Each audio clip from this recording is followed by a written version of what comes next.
Is this something that yourself would go through with us as well and be able to advise and guide on whether this is the best option or if there's other alternatives as well? Yeah, that's what we do with all our clients, because it's just it's such a long process, sale and leaseback. It's important that partners are fully aware of all their risks, all the benefits, all the downsides, because they're going to find out eventually. So what we tend to do as a matter of course is we'll go through we'll set up a very similar, a Teams meeting like this, have perhaps a 45-minute Teams meeting with all the partners. We've got a presentation that we can go through, talk about Right. the pros and the cons in a lot more detail, talk about their specific circumstances, talk about the potential value of the premises as well, what the value of the premises is, and then also talk about their alternative options, what their other options are. Like I've just said, one of them being perhaps they don't want to sell the surgery, they can become landlords themselves.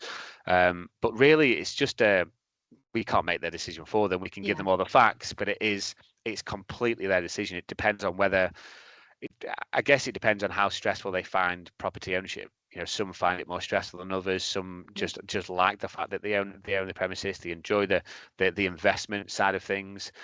So it is just such a unique an individual basis that I guess all we can do as a company is offer our experience and our knowledge of the kind of the pros and the upsides and the downsides.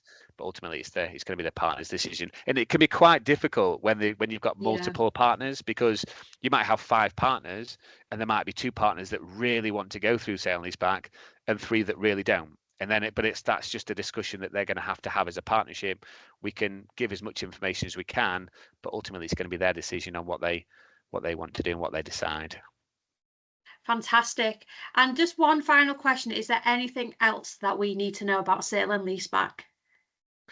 I don't think so. I think the main thing is just get representation, and I'm not just saying that because we're a surveying firm. Even if you don't use ourselves, just use somebody to have your back, to understand it from your perspective, because the landlord's going to have their own surveyor, and yes, their surveyor will be doing things, but they'll have the landlord's best interests at heart. They'll want you to sign the longest lease. They'll want you to be responsible for all the repairs and maintenance. So you need somebody. The practice will need somebody to be fighting their corner, and that's through surveyors like ourselves or solicitors. And just make sure to get as much advice as possible is what I would say. Amazing. Well, thank you so much for a quick run through of sale and leaseback.